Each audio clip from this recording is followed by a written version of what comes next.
ओम नमः शिवाय। मैं ज्योतिषाचार्य और लेखक प्रोफेसर रुद्रप्रसन्न महापात्र भुवनेश्वर उड़ीसा से बोल रहा हूँ। आज जो विषय के ऊपर हम चर्चा करेंगे वो है विवाह के बारे में, वो है वैश्यता। जैसे आपको पता ही होगा, जब विवाह होने से पहले वर और कन्या की कुंडली का मिलान होता है, और जो मिलान होता है तब 36 गुण देखा जाए तो वो 36 बिंदु ही हैं। तो 36 गुण जो अष्टकूट में देखा जाता है, उनमें से एक कूट है वैश्यता। वैश्यता क्या है और उसे कैसे देखना चाहिए आज के दौर में? अष्टकूट है, उसमें 4 कूट जो है वो नक्षत्र के ऊपर बनाया गया है और 4 कूट राशि के ऊपर बनाया हुआ 4 कूट के अंतर्गत एक आ रहा है वैश्यता। और जो नक्षत्र के अंदर आता है वो है नाड़ी। सो देखा जाए तो वैसे वैश्यता में ज़्यादा पॉइंट नहीं दिया गया है, लेकिन वो कैसे आज के दौर में वैश्यता जो है सबसे ज़्यादा मायने रखता है, उसके ऊपर चर्चा करेंगे। पहले समझते हैं कि वैश्यता है क्या। अगर आप उसे समझ जाएंगे तो जो पता चलेगा कि ये कितना ज़रूरी है। आप मेरे अंडर काम करेंगे, मैं जो बोलूँगा आप वो करेंगे, ये है वैश्यता। आप मेरे कंट्रोल में रहेंगे, तो ये है वैश्यता। तो अब मुझे आप बताइए, किसका वैश्यता किसके ऊपर होना चाहिए आज के दौर में? आज के दौर में जब हम देख रहे हैं कि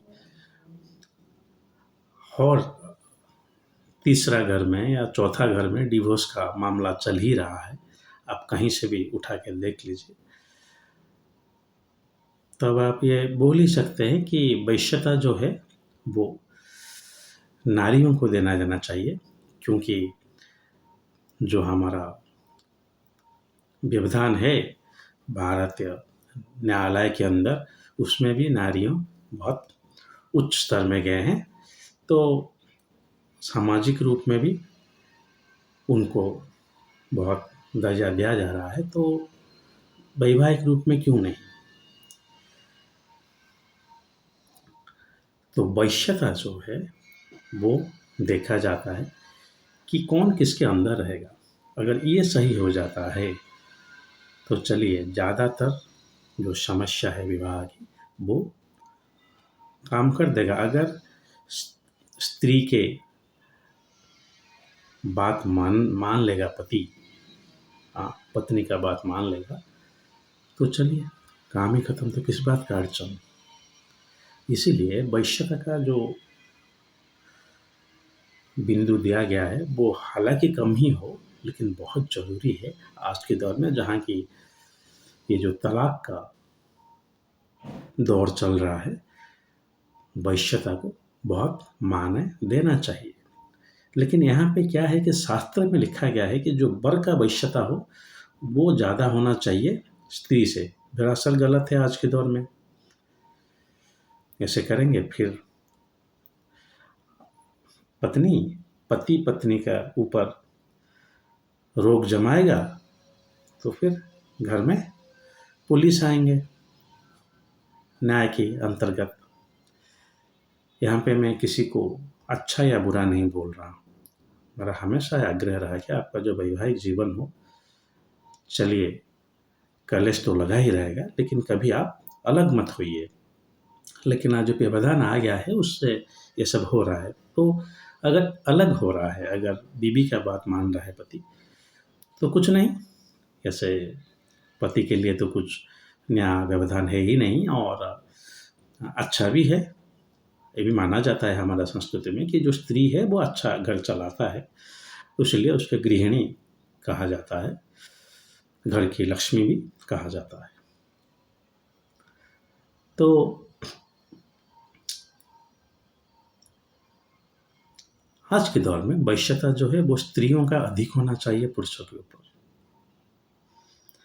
तब जाकर आप बोलेंगे कि यह सही है। आप कोई भी सॉफ्टवेयर उठा के देख लीजिए, वो सॉफ्टवेयर आपको गलत ही दे देगा। इसीलिए वैश्यता जो है वो आप क्या बोलते हैं उसको मैन्युअली देख लीजिएगा, खुद से ही पंचांग में मिलाकर देख लीजिएगा। थोड़ा टेक्निकल बात बता दे रहा हूँ। जो राशि है उसमें जो हो गया आपका मिथुन, तुला, कन्या और धनु का पहला हिस्सा जो है उसको द्विपद माना गया है, और द्विपद जो है वो सबसे उच्च स्तर में आता है। और नीच के स्तर में आते हैं जैसे चतुष्पद, सिंह हो गया, मेष हो गया, उसके नीचे आता है, उसको बोलते हैं बहुपद, जैसे वृश्चिक हो गया, कर्कट हो गया, और उसके इसी साथ कीट नहीं, कुंभ और मीन भी आते हैं जिनका पद ही नहीं है। तो आप ऐसे मान के चलिए, अपद के ऊपर बहुपद, बहुपद के ऊपर चतुष्पद, चतुष्पद के ऊपर द्विपद, समझ गए। तो अगर कन्या का चतुष्पदी है और वर का अपदी है तो चलिए क्या जोग है। हालांकि वो बकुट में कुछ अलग दिखाएगा, हालांकि वो नाड़ी दोष में कुछ अलग दिखा सकता है, लेकिन वैश्यता में बहुत अच्छा होना चाहिए। और वैश्यता जो है आज के दौर में मेरे हिसाब से उसको ज़्यादा बिंदु मिलना चाहिए, जबकि हम भकुट और नाड़ी को ज़्यादा बिंदु देते हैं। चलिए बिंदु का बात तो अलग है, लेकिन पहले आप इसको देख लीजिएगा। पहले की दौर में जैसे भक्कुट हो गया, नाड़ी हो गया, मंगल दोष हो गया, ये तीनों ज़्यादातर देखा जाता था। आज के दौर में भी वही देखते हैं, लेकिन मैं आज के दौर में जो बोलता हूँ एक है कि ये वैश्यता, और जो है आपका उसके ऊपर एक वीडियो रिलीज हो चुका है, जो आपका फिजिकल कंपैटिबिलिटी, वो भी आज के दौर में थोड़ा ज़्यादा देखना ज़रूरी है। चलिए ये मेरा पर्सनल मत है, आप ये मत सोचिएगा कि आप भकुट छोड़ दें या नाड़ी देख लें। मैं ये बोलना चाहता हूँ कि जो जो बिंदु हमारे शास्त्रों में लिखा गया है उनको देश काल के अंतर्गत थोड़ा बहुत इधर उधर करना चाहिए। इधर उधर मतलब किसको ज़्यादा हम प्राधान्य दें, वो हमारा ऊपर निर्भर है। उस हिसाब से वैश्यता, और ये भी लिखा गया है जब शास्त्रों में, अगर दोनों का वैश्यता सम हो, जैसे चतुष्पद चतुष्पद, कीट कीट, अपद अपद, द्विपद द्विपद, तो ही अच्छा माना जाता है, तो ही आपको सब बिंदु मिलेगा, जो कि जरासर गलत है। वैश्यता कब समान हो गया तो उसका कुछ काम ही नहीं। अब बोलिए, आप भी हो टीम लीडर, मैं भी हूँ टीम लीडर, तो किसका किसका पर वैश्यता रहेगा? ये गलत है। ये जो क्या बोलते हैं उसको सूत्र है वैश्यता देखने के लिए, ये जरा सा गलत है।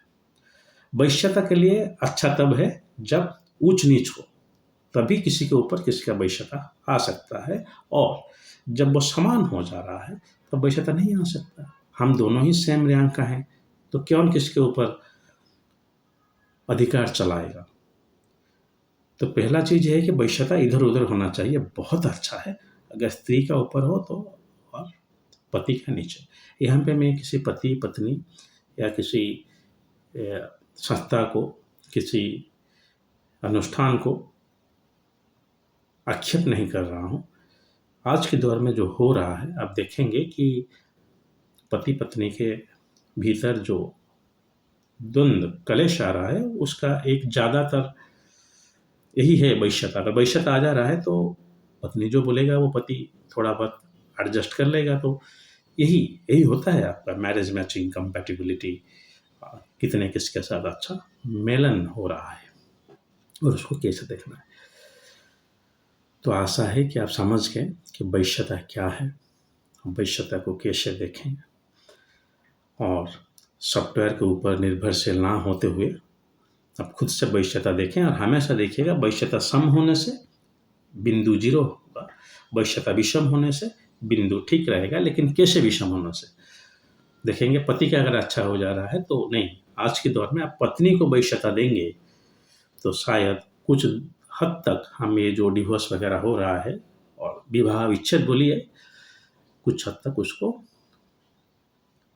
हम रोक सकते हैं। आखिर में मेरा जो संदेश रहता है हमेशा के लिए, वो बोलना चाहूँगा कि ये वीडियो मैंने इंग्लिश में और उड़िया में भी बना चुका हूँ और सबको आग्रह करता हूँ कि आप कृपया अंग्रेजी और हिंदी ये दोनों भाषा पढ़ें, बोलें, समझें। मैं बोल रहा हूँ तो आप क्यों नहीं बोल सकते? एक साल पिछले मैं नहीं बोल रहा था, किसी कॉन्फ्रेंस में अगर जा रहा था तो वहाँ पे नहीं बोल रहा था, फिर मैं सुना, पढ़ा लिखा तो हो गया, लिख नहीं पा रहा हूँ, वो ज़रूरत भी नहीं है। अगर आप ऐसे करेंगे तो सिर्फ मुझे नहीं, आप सारा विश्व में जो अच्छे अच्छे ज्योतिष हैं, जो शोध चल रहा है, उनको समझ सकते हैं। तो अंग्रेजी समझिए, पढ़िए, बहुत सारे किताब जो है वो भी आप पढ़ सकते हैं। आप अगर मुझे संपर्क करना चाहते हैं, मेरे जो वेबसाइट है वहाँ पे सब विस्तृत लेखन दिया गया है कि आप कैसे मुझे संपर्क कर सकेंगे, क्या क्या है फीस मेरा मुझे देने के लिए। वहाँ पे आप जाइए, आपको अगर सही लगता है तो मुझे पेमेंट कीजिए और उसके बाद कॉल या व्हाट्सएप कीजिए। कृपया डायरेक्ट कॉल या व्हाट्सएप करके ये सब मुझे ना पूछें, उससे आपका और मेरा समय बर्बाद होने से बच जाएगा।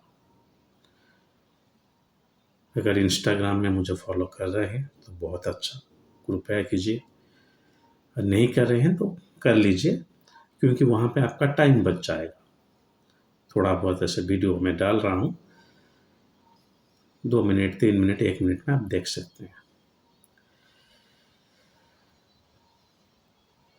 और जो चीज़ मैं बोलना चाहता हूँ, कृपया खुद से ज्योतिष ना बने। मुझे सुनकर यहाँ वहाँ कुछ पढ़कर 10-15 ज्योतिष के पास जाकर जातक दिखाकर कृपया खुद ज्योतिष ना बने। ये ज्योतिष का तौहीन है। और सच तो ये है कि आप ज्योतिष तभी बन पाएंगे जब उसके कृपा होगी, तभी आप बन पाएंगे। पढ़कर ऐसे जो आप बन रहे हैं वो जरा सा गलत है। आप अपने जानकारी के लिए भी ज्योतिष ना सीखें, क्यों जानना है? डॉक्टर बोल दिया ऑपरेशन करवा है ना, करवा लीजिए, तो मैं बोल रहा हूँ ये करवा लीजिए। आप खुद से ज्योतिष मत बने और अपना जो ज्योतिष है उसे अच्छे से चुने। भले ही वो थोड़ा ज़्यादा पैसा ले रहा हो, लेकिन अच्छे से अपने ज्योतिष को चुने। ऐसे इधर उधर होते हुए अपना समय बर्बाद ना करें। चलिए, आज के लिए इतना ही। अगर महादेव ने चाहा तो और एक वीडियो के साथ बहुत जल्द आपके समय को उपस्थित होऊंगा। आज के लिए आज्ञा दीजिए। ओम नमः शिवाय।